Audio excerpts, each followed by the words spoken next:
Hey, welcome to another episode of the Presidential Executive. Rag, your boy JB. What it do? And if y'all are joining us, I would highly suggest that you like, share, subscribe to JB TV and our page, so you'll be up to date on the content and stuff that we put out, man. You know, we would appreciate it. So Rag, and I will get y'all on. We had a very interesting conversation before. Oh yeah, we always having an interesting conversation before we start recording. And we gonna get into that at some point soon. I promise it's not popular. Man, that's very interesting because I just put it. He think OJ didn't do it. You know what I'm saying? But I don't think OJ was smart enough to do it, man. Like I said, I just think that nigga did it. I'm sorry. I'm sorry. In America has proven, okay, with Breonna Taylor, with George Floyd, with R. Kelly, Bill Cosby, like they used to call Michael Jackson Wacko Jacko. Like, we're not immune. You ain't got that much money. OJ ain't have as much money as Bill Cosby. Like, not even close. Like, what he's saying coming to America, like, when he was comparing Daryl to Prince Akeem, like, it's not even close. Like, that's what it's like. It's like comparing Daryl from Soul Glow to Prince Akeem. Like, OJ did not have Cosby money. You know what I'm saying? And then keep this in mind, too. Like, it's still been, America has proven it's always been extremely racist. Like, if they want to get you, they're going to get you. I don't think he would have gotten off if he wasn't innocent. But like I said, now what we were saying earlier, I do think he knew about it, or he may have known who done it, you know, but him physically doing that, and then also like what I was talking about, Nicole, with the throat slit and the tongue being pulled out through the throat, that's like some other stuff. Like, that's not something that we do for a crime of passion.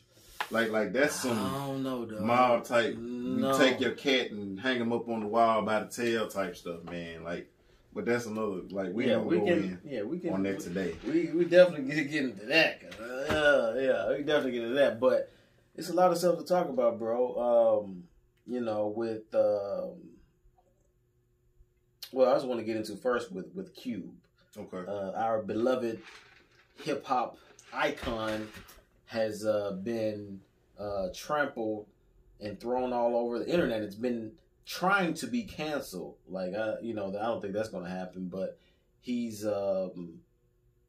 just been pretty much thrown to the trash by a lot of black, liberals, the liberal celebrities, everybody to the T. I'm seeing on Twitter, people, Jamel Hill has questioned him and did, not my girl Jamel. Yeah, Jamel's in. But you know what? Jamel don't like string her off the wire though, so we already beefing. She don't know it yet. Okay. But I subscribed to they podcast too, where they were breaking down the episodes. Her and Carrie? No, it's her and Van Lathan. They used to be on he was on TMZ. Yeah, I know what you're talking about. I didn't know they had one. But yeah, they would be breaking down each episode of The Wire. You gotta watch it. It's pretty dope. But like she don't have no love for Stringer at all. Like, see, that's and then that's you know what I'm saying. Like, that's come on. Like, but I still mess with her though. Like, I love her, but like that's just what we don't back on it. Go down with Stringer, but she okay. This is what I think with Cube. Like, I have to calm down for a bit because it kind of pisses me off to a sense because and you know what, before you say, I think we agree, but I think it's for different reasons though. But possibly. Now, just because, for one, I think people put too much stock into the president. Too much stock. Okay, so now break that down though.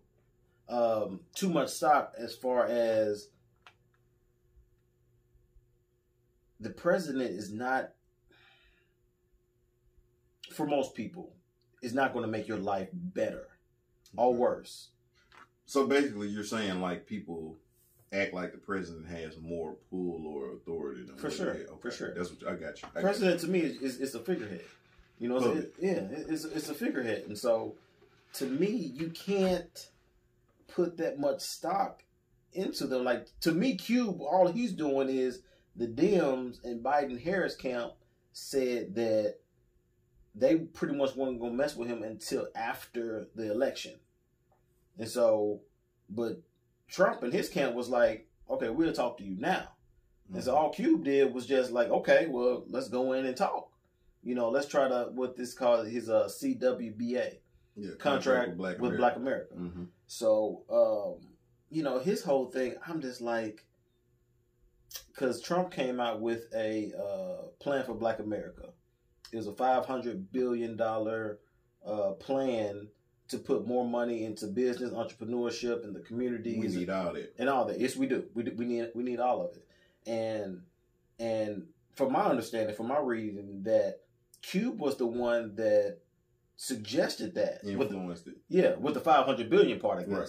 You know what I'm saying? Mm-hmm. So now you got all the liberals, all the Dems, and everybody else just like, well, he's getting played. Just like with Steve Harvey. Steve Harvey met with President Trump. Mm-hmm. Jim Brown met with him. You know, so they're like, he's just another face, another coon, you know, and all this stuff. And it's like, it's crazy to me because I'm like, dog, like, why can't you talk to the other side? If the other side is in power, why can't you collaborate with them to actually get a plan going? Mm-hmm. Like, what is the issue with that? Like, you know what I'm saying? Like, we want to smash, you know what I'm saying, slight everybody else. And like, what if Biden and Harris don't win? If they don't win, then Trump is in office. So now if you want anything to happen for our community, for our people, you need to commune with him. You have to sit down at the table with him in order for, you know, things to happen, things to get done. You know what I'm saying? So I'm like, you know, people that are really going at him and against him like that, bro, it's like, for one, I think you should know Cube by now. Mm-hmm. From his work, from his career. Like history has proven. Yes. He has always been for the Black community and everything else.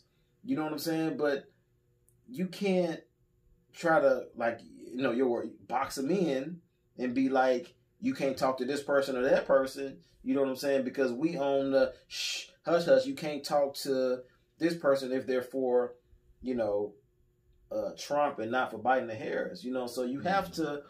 You got to talk to the other side in order to get anything done, whether you like them or not. And just for me, I'm a business-minded dude. Like, it don't matter. If you're going to give me what I want or even entertain it, I'm going to talk to you. Mm-hmm. You know what I'm saying? For me, I can gauge whether you trying to, you know, shice me or do anything like that. You know what I'm saying? When we're actually in the meeting. But I'm not going to just assume if you like, okay, JB, I'm going to give you, you know, $50 million, but you're not supposed to be for him and do all this stuff. Like, dog, no. If that's my goal and that's what I'm looking for, I'm going to sit down and talk to you and see if that's the best, you know, situation that I need to be in. You know what I'm saying? So I just think the way they're giving Cube a raw deal, man. I mean, but see, this is what we have to understand. America, supposedly, now, all politicians, when they take their oath, they put their hand on the Bible. We're supposed to be based off quid pro quo. Oh, that's QUID PRO QUO. Quid pro quo. But basically, it's like what you just said. If I do something for you, you're going to do this for me. The oath that the politicians take is that when you elect me and vote me in, people who voted me in, I'm going to do A, B, C, X, Y, Z for you. I'm not necessarily concerned about the people that didn't vote me in. Now, I mean, I'm all of y'all's senator, governor, congressman, whatever, president, but I particularly have to take care of the people who put me in office. And so now if you elect me in, there's certain things that you say that you want done, whether that's better education, better schools, better roads paved, more money in the community, whatever. So the point that Cube was making is that none of these politicians, Republican, Democrat, Independent, Tea Party, whatever, back in the freaking founders' days when they had the Whig Party, you know what I'm saying? Right. None of the politicians have done anything for us. Nope. And we have to remember too, as black people, like the Constitution had to be restructured. The amendments had, and that's why we got the 13th, 14th, and 15th Amendment. Right. Because prior to that, we as a people were not included in that. That only benefited you if you were white. Mm-hmm. So they had to restructure the Constitution in the late 1800s to benefit us. But even with that, and just as I've been listening to people with better pay grades than me and more degrees than me, one thing that I found out, like a lot of immigrants, when they come in, is if they're not black, they get the benefits of being white. Mm-hmm. That's how come you can go in our neighborhoods and you have people that are not of, that don't look like us, but they can own a gas station. They can have a store. Mm-hmm. They can have a restaurant or a shop. They get loans for that stuff. Right. And so when you read Cube's contract like that, that's some of the things that he's talking about. Mm-hmm. Because we can't even get the benefit of the doubt in our own communities. Yep. It's tough. You know, it's tough because, you know, Killer Mike, him and some other guy, you know, they're starting a new black bank. It's an online bank. And so, you know, to kind of help fuel some of the stuff that you're addressing, that you just addressed. I just like, man, it's like, what else do you want? Like, for me, even spiritually looking at it, you want, to me, the president and people, they're supposed to protect the wealth that you attain yourself. Right. You know, they're not supposed to give you wealth. They're not supposed to give you all this stuff. You know, so I think we look at a president or a person in charge of in that type of position as somebody that's going to gimme. You know what I'm saying? But the government is not supposed to be set up to just gimme. You know what I'm saying? We're supposed to go out and get the stuff ourselves. Just like dog, if we do group economics, right? You know what I'm saying? Like we would never have to be concerned about what a president or whatever does, because we'll have our own, you know what I'm saying, situation in our community. So it's like we look at the president, and now it's a personality contest. You know what I'm saying? If I don't like you, you know what I'm saying? If I don't like you, that means that you're bad for me. But see, this is the thing. But they can be the proper person business wise. I can have an a-hole supervisor, mm-hmm, or manager, boss, or whatever. As long as you treat me fair, yeah, not necessarily equal, mm-hmm, because it's a difference. We got this myth. This is another podcast conversation. Yeah, between fairness and equality, because it's not the same thing. For sure. For sure. But treat me fair. Mm-hmm. Don't mess my money up. That's it. That's all I require of somebody who's over me. Treat me fairly and don't mess with my money. Sure. That's all. Like you ain't got to talk to me in a certain way. Like, you can be disrespectful in how you talk to me, but treat me fairly. Don't mess with my money. Mm-hmm. And so, like, to your point about I gotta like somebody, how does that person treat you? Are they messing or helping your money out? Mm-hmm. Deal with them on that basis, not on, oh, he said something I didn't like. She said something I didn't like. Yeah. What they got to do with anything? Nothing. It shouldn't, at least. When you look at it from an intelligent point of view, you would think, I don't have to like this person in order to do good business with them. You know what I mean? So I just think, my thing is, I get caught up, you know, sometimes. And actually, my homie put something on Facebook today, was just talking about, who was it? Nick Saban. Mm-hmm. You know, he had a positive COVID test. Right. Okay. And so I think tonight they're playing Alabama, they're playing Georgia. And he was allowed to coach because he had 3 negative tests. Mm-hmm. But the positive tests that he had were false positives. You know what I'm saying? So my thing is, when you look at, I don't know however many deaths it is, over 210,000 or something, something like that. Like, how many of those were false positives? You know what I'm saying? And I mean, you know what? And this because in this year, you know, matter of fact, just last week, my godfather passed in Alabama. Okay. But he had health issues, not having anything to do with COVID. But, and hopefully they don't try to put that on that. And I was talking with my dad, and he was like, hopefully they don't try. But my dad knew of some of the health problems that he had. But like, we know of people this year that have passed, and they tried to say, people that we grew up with, people that we went to church with, and they tried to say that's what it was. Right. Not that. Right. And like, since this has come out, because the agenda is trying to be pushed, whether it's cancer, whether it's a stroke, heart attack, diabetes, high blood pressure, hypertension, everything, like, all of these things don't exist anymore because of COVID. Right. So everything, you get hit by a car. Everything. Well, see, so we found out that even though he got ran over by this 18-wheeler, he had COVID, and that was the determining factor. He had a lung condition. It wasn't this 10,000 pounds that ran him over. It was this COVID that got him. And like we said, off camera and on camera, like, I know it exists. I know it's real. I know people that have suffered from it. Right. And I know more people who got it that got over it than, like I talked about my own family member who had it, but did not have good baseline health. Was elderly and did not have good baseline health. Right. But was one of the most quarantined people that in the history of quarantine, but it was already the previous respiratory conditions that were going on. So, but again, going to the deal of agendas, it's all about what is the agenda.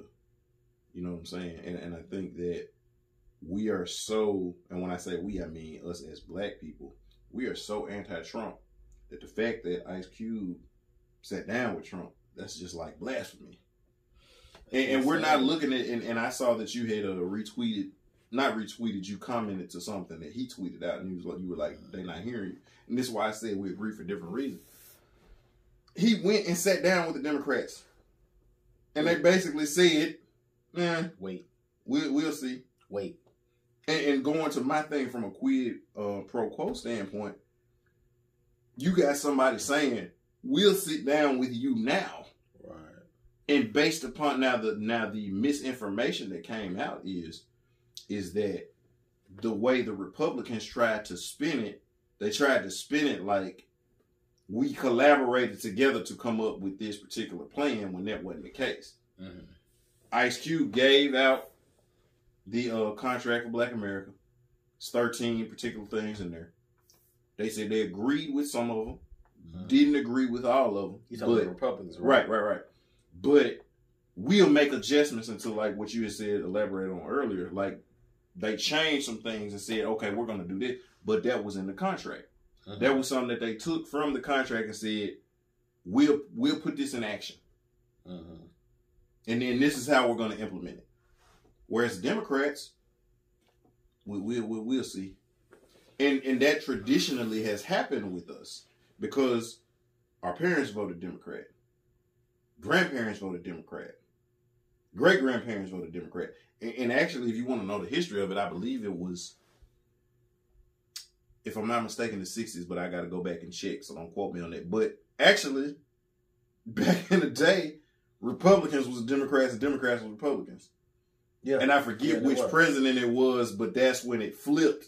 Lyndon B. Johnson. Then that was when we went with this side, and ever since then, we've been on that side, whereas prior to that, like with the Calvin Coolidge's and Warren G. Harding's and who had the New Deal? Was that Roosevelt?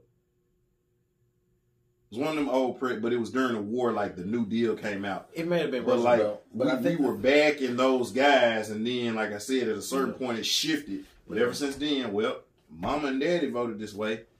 Grandma and Granddaddy voted this way. Uncle and Auntie voted this way.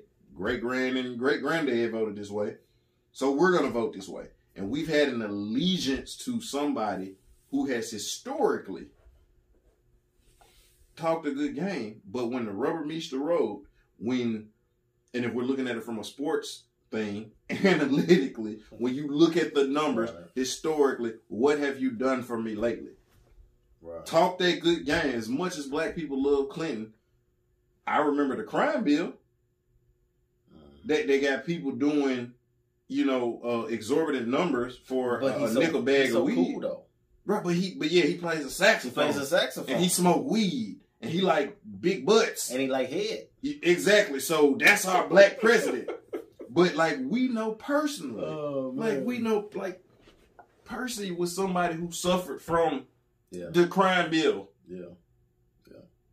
You know what I'm saying? As a minor, suffered from that. So you want me? So now this is somebody that I love. Yeah, that's what you do. That's my guy. Yeah. Changed his whole life, the trajectory of his life, because you being young and dumb. Like we all young and dumb, but you being young and dumb. Right. But now you have to suffer from something. So now I'm supposed to look at somebody who basically said, "F your homeboy." Yep. And I promise you, if we go back and look at Joe Biden life, if we go back and look at Clinton life, if we go back and based on today's standard, could we say that you got caught up in some Me Too stuff? Right. But you're not suffering for that. Your life didn't change because of that. You got to be young and dumb. Right. Like who didn't try a drink when they was in high school or teen? Like, some people who didn't. But if somebody offered you and your friends around and you want to see what it tastes like. Oh, everybody did that. You know what I'm saying? Like in high school, we had the, me and my homies, we had the Gatorade bottle. In sixth period. I didn't know you was gonna say the Gatorade bottle. Gatorade bottle. We had a little hen or whatever. Just drinking like doing homeroom and stuff. We had an orange Gatorade, but no, it was blue. It was whatever the blue flavor was. And if you care to look at the bottle, like clearly, like the color of what was in the Gatorade bottle looked like some Coca-Cola or like some light coffee or something. Like clearly, whatever's in this Gatorade bottle ain't Gatorade. And we used to be passing the Gatorade bottle around. Yep. And this is just how ridiculous and stupid we were. Man, like, it's, like you said, hen in there. We had wild turkey in there. Yeah. We had E&J in there. Like, everything that's not supposed to be. Man, that wild turkey. And like, man, a little bit of some type of soda or something in there. Right, we're passing it around. Yeah. And we are lit in school. Yeah. Teacher calling on us, we just we can't answer any question. If my mom's watching this, I mean, yeah. I mean, look. If my folks ain't watching, I'm too old. Like, hey, it happened. Like, it is what it is. I don't know what to tell you. It is what it is. It's plenty of other stuff in my life to be mad about. But to the point, like we were all young and dumb. Right. But so now think about that. If you had to go to jail and do 9 years because of a Gatorade bottle. Yeah. So now you for 47 years, Vice President Biden, Senator Biden, 47 years, you are a career politician. You have made a history. The crime bill. It's a quote of him where the state was doing some integration and he said he didn't want his kids to grow up in a mixed jungle. And that wasn't the like verbatim the quote, but basically what he was saying is, I want my kids to be able to go where they are. I don't want them necessarily to be intermingled with these. That's your mentality. That's who you are. Yeah. Like it ain't that much evolution. Like you can get more cordial. You know what I'm saying? But like who you are is who you are, and I'm fine with that. Just don't lie to me. Yeah. Like, I don't have an issue with Trump because at least I know where you are. It's like the fox and the wolf. Yeah. See, when you see a wolf coming, you recognize the wolf. You stay away from the wolf. You know what the wolf is. You have a warning. You even respect the wolf because you know the wolf is gay. The wolf is going to do what he do, but then you know how to be prepared for the wolf. But the thing about the fox is the fox look like a little dog or a little cat. None of the other animals are threatened by the fox because they look like one of the other animals is running around the barn or the farm or whatever until the fox get hungry. Yep. And that's where that expression, the fox in the hen house, comes in. Yep. When he gets hungry, it's over with for the rooster, the chickens, the hens. It's over with because, and now you like, but you're supposed to be just like that little dog or the little cat that's running around here. Right. But you still are a carnivorous animal that when you get hungry, you're going to do what you do.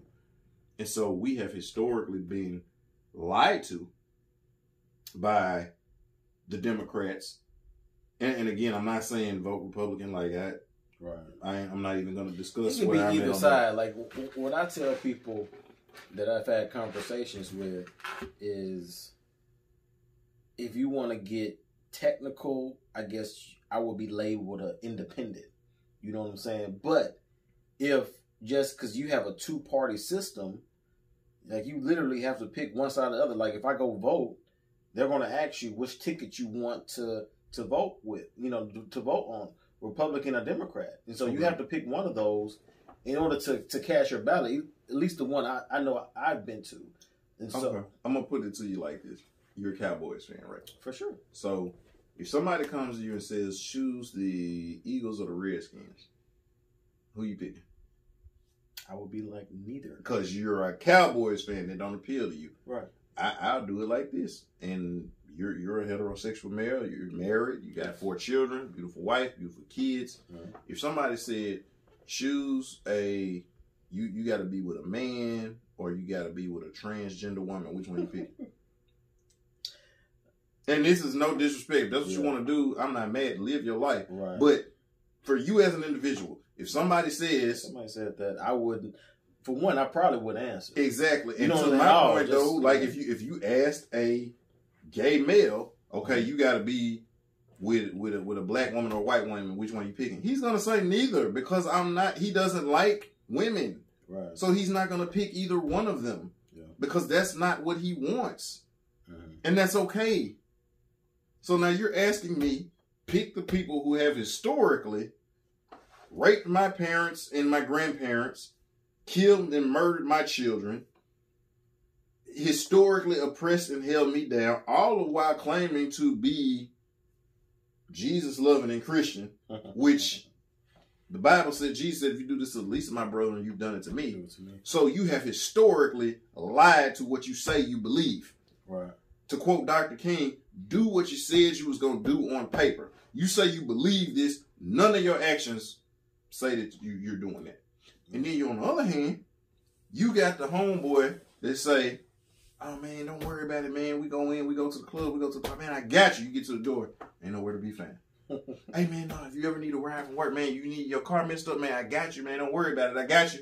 Soon as you get off work, oh man, you know what? I ain't even got enough gas to take you to the crib. Yeah. Oh man, you get into a fight, man. Don't worry, man. I got you, man. I ain't letting nobody touch you, man. You might ride or die. Soon as the fight break off, they ain't nowhere to be found. So historically, you claim to be my homeboy, but every time the rubber meets the road, you got to have my back. You got to do something for me.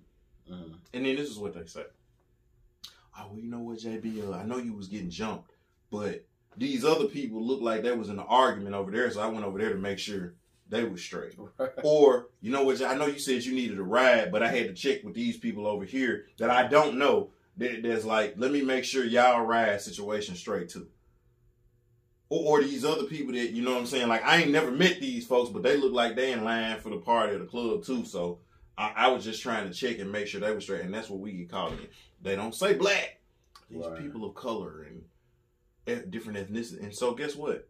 People that's not us, they benefit. Or the homosexuals. Oh yeah, definitely. They benefit. But the thing I put with the people that are homosexual, that they're so out there as far as being boisterous of what they want. They won't let up until they get exactly what they want. And so now, in this period now, Black America has finally got to that point to where we're now demanding stuff, where Cube is actually doing. You know what I'm saying? From a quid pro quo standpoint, who's going to do, if I do something for you, what are you going to do for me? Yep. And that's basically, but even going back to what Dr. King said, and it's something they never publicized, he basically said, the first march we did was for equality and for freedom and everything. This march, we coming for the check. Didn't say him in those words. That's basically what he said. That's why he got killed. And that's because you cannot mess with the money. Dr. King, Malcolm X, Medgar Evers, Kennedy's, you mess with the money, you got to go.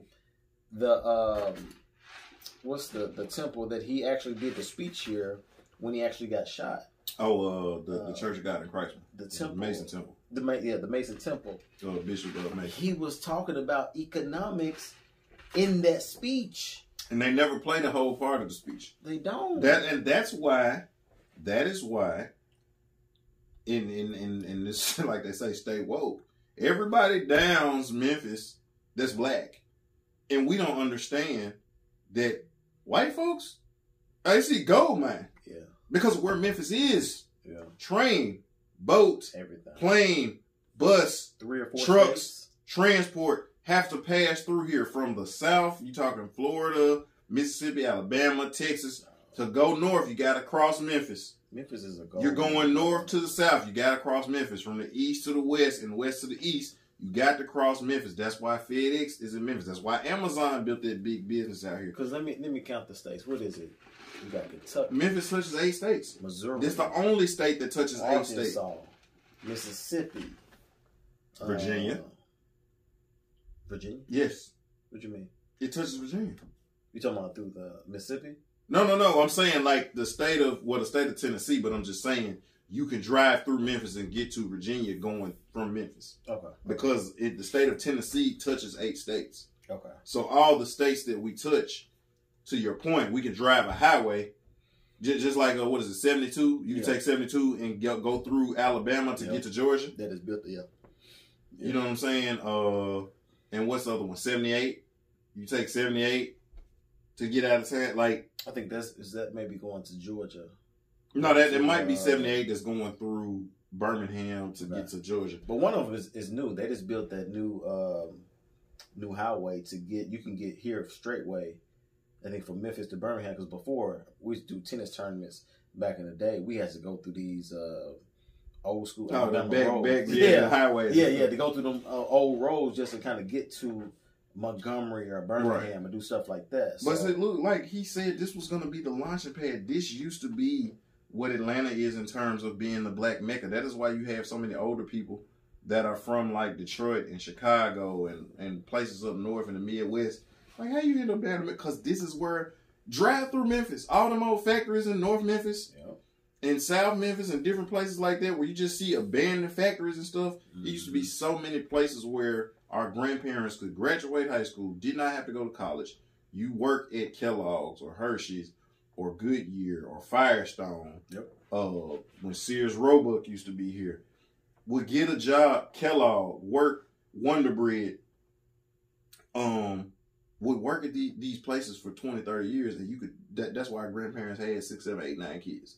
They could afford it and stayed in a good middle class neighborhood because their job had benefits and pension the whole 9 yards. And grandma was busting it wide open too. Yeah, that too. Yeah. But I'm just saying, like, you used to be able to do that, but they assassinated him here to send a message, and then when you think about it, to break down a thriving community, it takes about 30 years. Now, you've been in Memphis long enough. When did, quote unquote, Memphis start going down? Think about when all the malls and stuff shut down. What year was that? It was probably like 96, 97. No, by 2000. Right? Yeah, I guess. So you're talking about the Mall of Memphis, Raleigh Mall that went down. What's the other? Hickory Ridge. It was a Mall of Memphis, Hickory Ridge. Yeah. Of course, Oak Court is still going, and Wolf Chase was new. It was. But then we had Southland. Yeah. But so think about this now. He got assassinated in 68, but let's just say 1970 to 2000. How many years is that? 30 years. Yeah. By that time, think about it. The Sears, you remember that big old Sears building used to be down there? That was gone. Robux. Yeah. You remember, and like being around Raleigh, you remember Austin P used to be lit. Red Lobster was on Austin P. Yeah, the Applebee's on Austin P. Like, you had different places. It was just like, but by that time, by 2000, all this stuff was gone. Yeah. Where Red Lobster used to be at, it's a car lot right there now. Yeah. Next to the McDonald's. Yep. You know, like, you used to have different places and stores and shops that was like, not like you're balling, but it was like a nice, what you would say, middle class places. Raleigh was, to me, they used to call it the North Memphis White Haven. No, when I say I grew up in the best atmosphere as far as, you know, we had good neighbors. We had a couple white neighbors, but you know what I'm saying? Like, we had kids I could play with. You know what I'm saying? But then also down the street, we had the hood folks that, you know what I'm saying, rob people. You know what I'm saying? So you had the upper or the middle class people. You know what I'm saying? Then you had, you know, Raleigh, Egypt right down the street from where I live. You know what I'm saying? So you kind of get the best of both worlds. In Raleigh, you had some of stayed in off Twin Month. Yeah, we stayed on Twin Month. We right up the street from Raleigh, Egypt. You know, Tommy and Rodney went to Raleigh, Egypt, but Twin Month, that's it was near Twinwood. Yeah, I'm saying that's in that subdivision by Raleigh, Egypt. Yeah. Okay, because when we moved out there, we stayed in the Raleigh Trace. Okay, yeah, I know it. Yeah. And we had like Garden Walk and okay, I know. What's the other joint? It was another one. I think it might have been the Timbers that was on the backside of it. It was like Timbers because people from the Timbers used to walk. Yeah, y'all right from their apartment, and then Garden Walk was at the top of the end of the subdivision. Y'all right up the street, like right. Raleigh was. When we moved over there, that was a good neighborhood when we first moved over there. The perfect Not by the time. Exactly. Same with us. Same with us. By the time we moved out of Raleigh, you know, our house got broken in a couple of times. We had a mentally challenged guy that stayed right next door to us that broke into our house. We knew that. You know what I'm saying? Stuff like that. But Raleigh, growing up, dog, we had, you know, the Raleigh Springs Mall, Service Merchandise, Circuit City. I forgot about Service Merchandise and Circuit City. Woolworths. Yeah. In the Raleigh Mall, you know what I'm saying? We had some of everything that we didn't have to go outside our community Goldsmiths, Macy's, to get anything that we wanted. You know, so, but that's what, you know, some of Cube and what he's trying to get at. But it's nothing wrong with talking to the other side. If they're going to give you what you want. Yeah. They're willing to listen. Matter of fact, man, what is that song? Jalen used to always play it when he was on Grantland, him and Jacoby, when they would do their podcast. It's an OJ song. Got to give the people. And then he always be like, give the people. But you got to give the people what they want. Yeah. And when has that happened? Yep. Because we do not stay, we have been hoodwinked. As my guy Malcolm would say, we have been hoodwinked, bamboozled, led astray, run amok. Yep. Like, that we've never been given what we wanted because we do not live in a democracy. We live in an oligarchy. Yeah. And anybody, you go look it up. This isn't rag talk. This ain't string talking. An oligarchy is where a small group of people with power, influence, and money dictate how everyone else lives. Yeah. Now, we ain't got to go off the last 50, 100. Let's just go off the last 20 years. Does it seem like it's democratic where everybody gets what I say, where I have a complaint at, and somebody's working to change that? Or does it look like the people who got power, influence, and money are basically telling me how much taxes I got to pay? They're basically telling me what type of education I got to have. They're basically telling me if I commit a crime, how many years I got to do, and even if it's unjust or unfair, what I got to do. Just because I exist, just because my skin is black, to be killed by a police officer, and it's like, well, you should have been white. Yeah, if you wasn't white, that wouldn't happen. That is my problem. I know why the police have a problem with me. Because I'm black. If I was white, they wouldn't have a problem. And that's my fault. And I work at it. I try to be white every day, and it doesn't work. No, you can't do that. It doesn't work, JB. I've tried. But if I was, so that is our black people. Listen to me. Be white, and we will not get oppressed and kicked. But think about that now. It doesn't matter. Because the people in power, influence, money, they make the rules for everyone else. So when has it been democratic? When has it been about a city-state? Because when you look up the word polis, which is where the word politics comes from, that's what it means, a city-state, that the people in a particular place govern or rule. When has it been that? And I mean just in my lifetime, like I ain't even talking about historically going back, researching, looking up, but when has it been that since I've been old enough to vote, when has it been where they've been for me, where I could say I had an issue and they really listened. Not just heard me, but listened. Right. Considered it. Let me see if I can do something to help change your situation. Because we've been complaining about the same stuff, and a lot of people go back. We forget. We talk about the ancestors and stuff, but we never read James Baldwin. We've never read W.E.B. Du Bois, who wrote 100 years ago why he wouldn't vote. And the same reason why he wouldn't vote is the same stuff we dealing with now. 100 years ago. What they say, nothing new under the sun? and think about the same things, JB, but we are still dealing with the same stuff. Ain't nothing has changed outside of now I can go sit and give my money to somebody who doesn't want to take my money anyway. Yeah. I can go to a restaurant and be harassed by somebody who don't want me in there anyway. That's the only difference. Nobody's spraying with me with a water hose or sicking dogs on me. Now, they're just saying they felt threatened and they had to choke me out, or they had to put their knee on my neck, or they had to shoot me because they felt threatened. Like, that's the only difference now. And then the only difference now is that people are recording and we can sit up and watch. That's the only difference. Ain't nothing changed. Redlining still exists. Right. You know what I'm saying? Gentrification still exists. Yep. Y'all right now with your good credit that you got and you've been making all your payments on time in this nice house that you have, right now, if you and somebody white went into a platform loan, they'll get it for you. With works credit. Because they have, as Paul Mooney put it, they have the complexion for the protection. Yeah.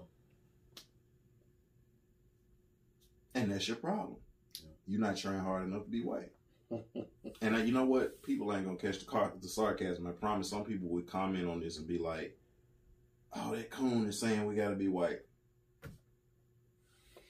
Coon, never remember that word. But, I'm not fazed by it, whatever that is. Man, I'm just like, with the whole thing, I just think people are, I think our dude, who commented on it, I think on social media, slipped my mind, but he, put out there just, stuff that we know this dude, we know Q, we know what he stands for. Somebody we went to church with, though. Yeah, he hang out with Marcus and them, man. He did the Memphis T-shirt. Oh, Mike. Yeah, Mike. Yeah. He did that, and he put out something, a thoughtful, post about that, and I was like, bro, just like we gotta chill on that. It just baffles me how we don't give anybody the benefit of the doubt. And so, I'm just saying. And that's what we're talking about with the OJ stuff. We did not give him the benefit of the doubt. OJ did it. That's all I'm saying. OJ did it. I'm done.